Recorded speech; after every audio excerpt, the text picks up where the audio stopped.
Le sujet qu'on va traiter sur notre vidéo est l'évolution de la royauté en France.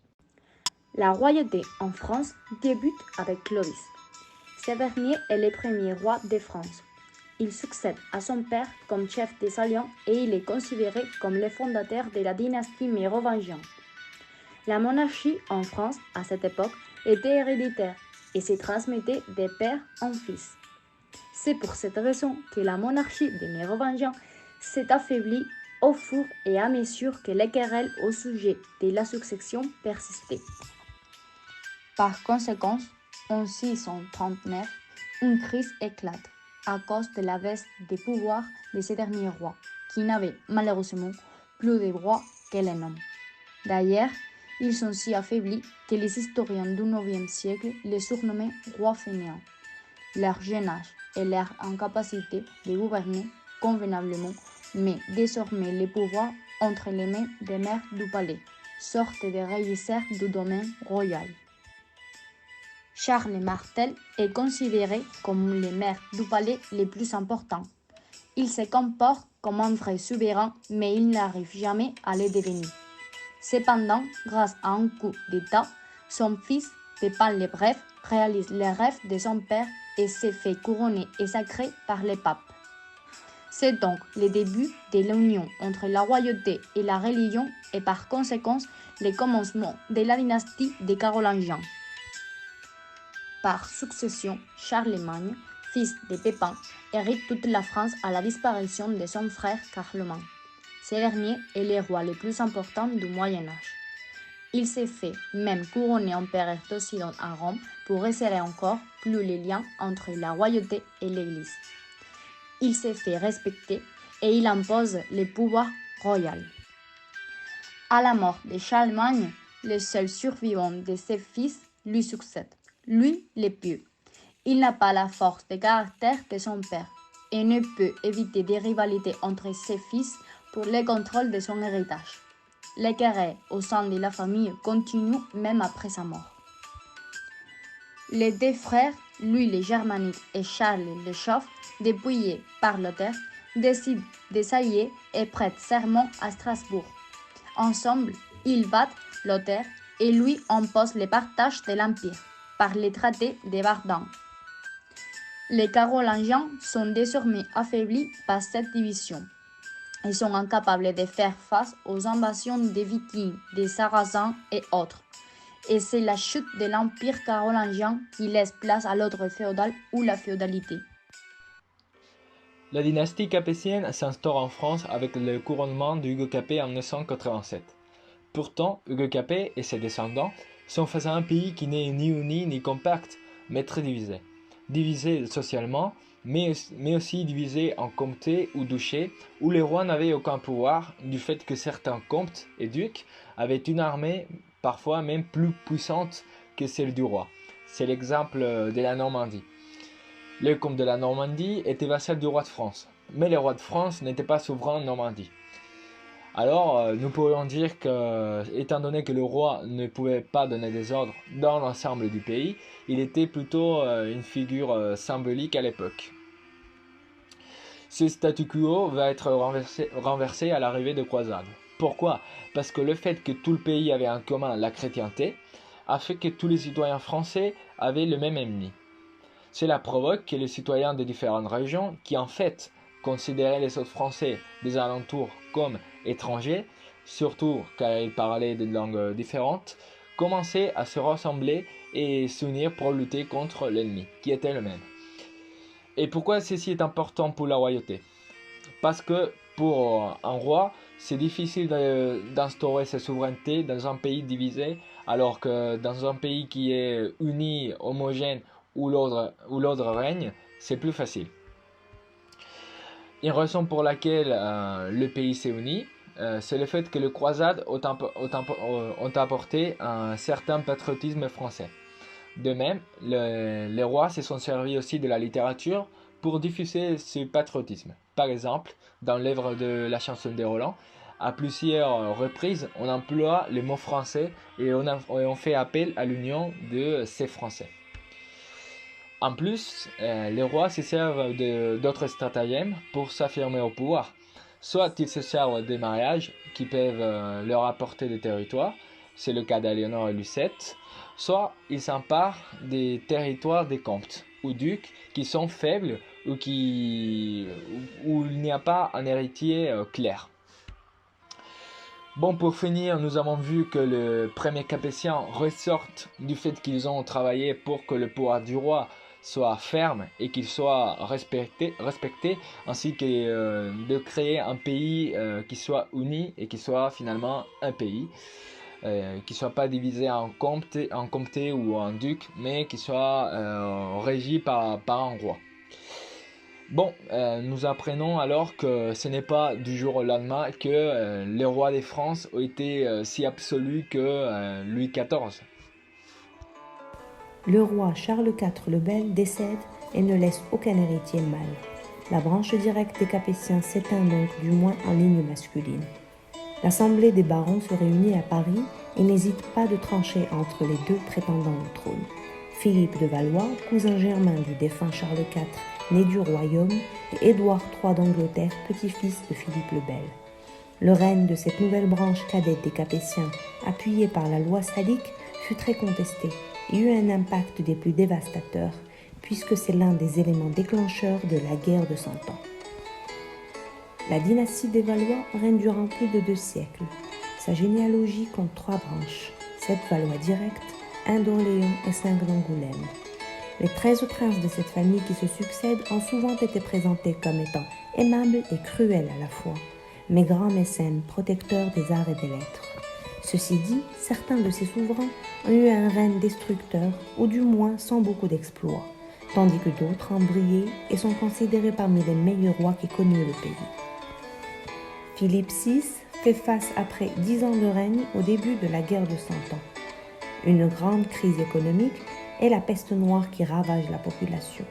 Très affaiblis, ils connaissent une grande défaite à Poitiers, aux commandes du roi Jean II le Bon, qui fut prisonnier durant 4 ans, libéré moyennant une rançon, mais surtout obligé de signer le traité de Calais.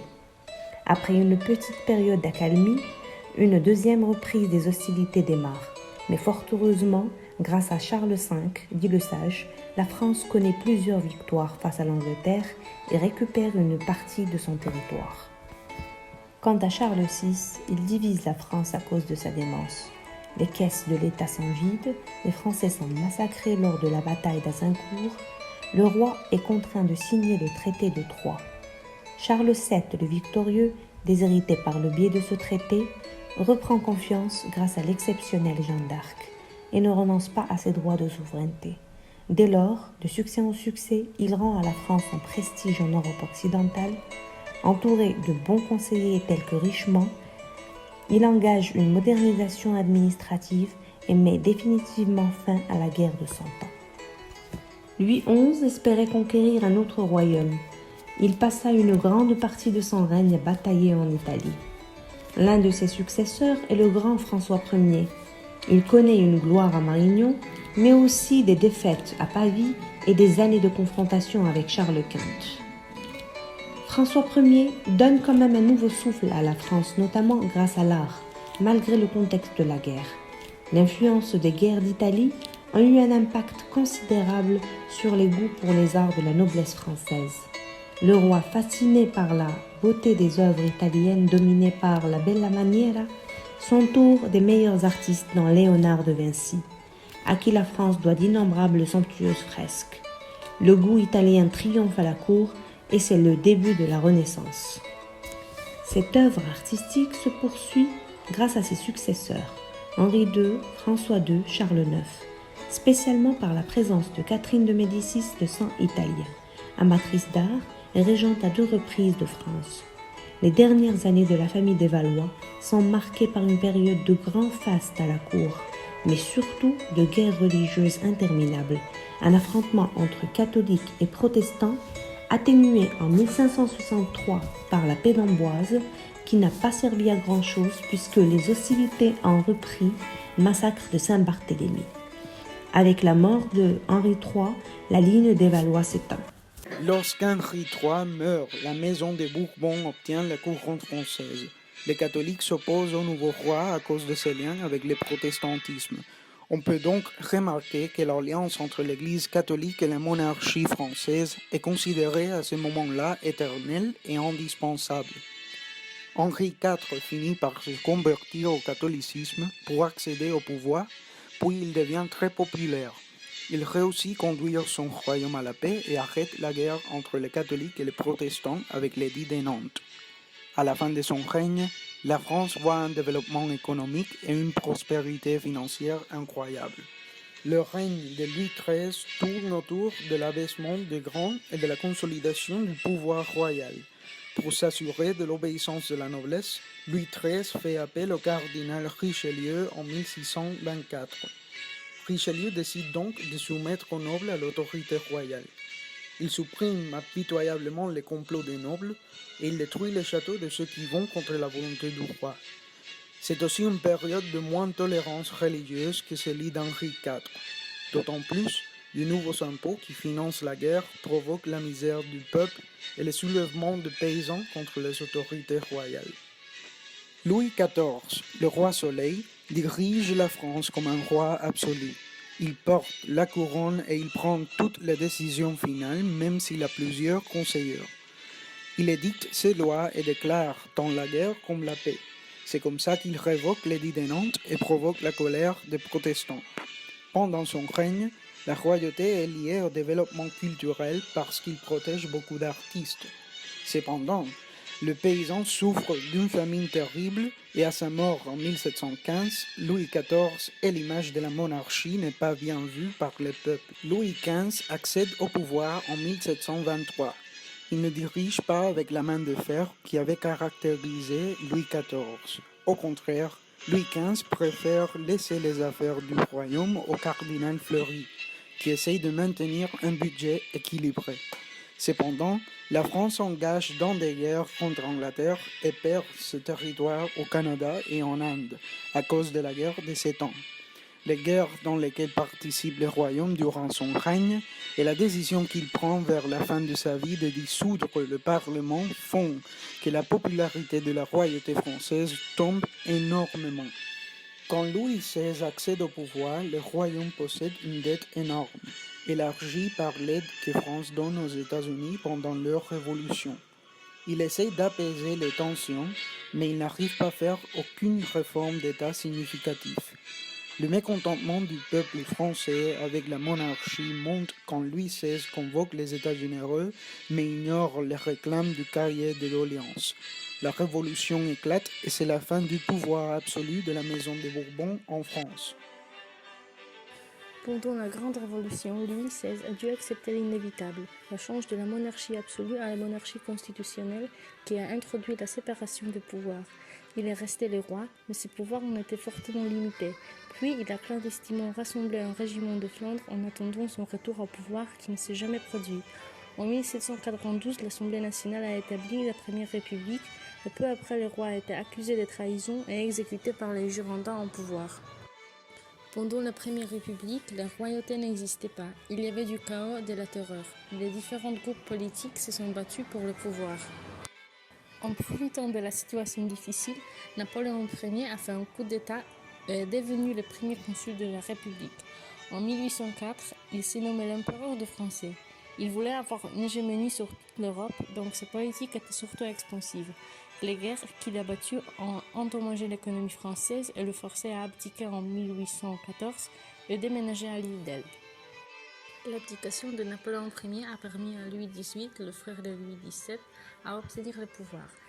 Il voulait revenir au modèle d'avant de la Révolution, mais il savait que ce n'était pas possible. Pendant son séjour au Royaume-Uni, il a étudié le système anglais et voulait l'introduire en France. Il est revenu à une sorte de monarchie constitutionnelle qui a subordonné le gouvernement au roi et non au Parlement.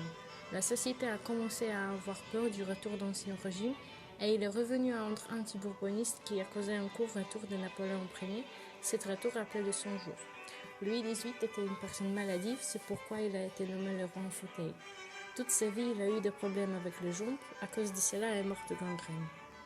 Après la mort de Louis XVIII, c'était son frère Charles X qui est devenu le roi de France en 1825. Sa royauté a rendu les élections disponibles seulement à la noblesse et a introduit une censure dans la presse. Ces actions ont causé les émeutes qui ont poussé Charles X à abdiquer. Le trône a été pris par un cousin de Charles X, Louis-Philippe Ier, autrefois un jacobin.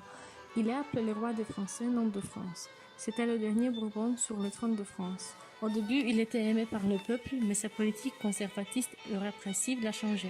Il a survécu à 100 tentatives d'assassinat qui lui ont fait si peur qu'en 1848, il a abdiqué en voulant passer le pouvoir à son petit-fils, Philippe d'Orléans. L'opinion publique a rejeté cette proposition en proclamant la Deuxième République. Il a échappé à l'Angleterre, et peu après, il y est mort. Suite à la décision de Louis XVIII d'exiler tous les Bonaparte de France, le neveu de Napoléon Ier, Napoléon III, a passé sa jeunesse en Allemagne et en Suisse. À cause de cela, toute sa vie, il a parlé français avec un fort accent allemand. En 1848, l'Assemblée nationale l'a élu à être le président de la Deuxième République. En 1852, il s'est proclamé l'empereur des Français et a commencé une dictature autoritaire anti-républicaine. Dans ce temps, bien qu'il n'ait eu été aimé par le peuple, l'économie française a épanoui. La révolution industrielle, le développement des colonies et des grandes villes françaises ont tous eu lieu pendant cette période. En 1867, il a décidé de libéraliser sa gouvernance. Le pouvoir du Parlement a été agrandi et les travailleurs ont reçu le droit à former des syndicats. En 1870, le Parlement s'est opposé à la décision de Napoléon III et la France a déclaré la guerre à la Prusse.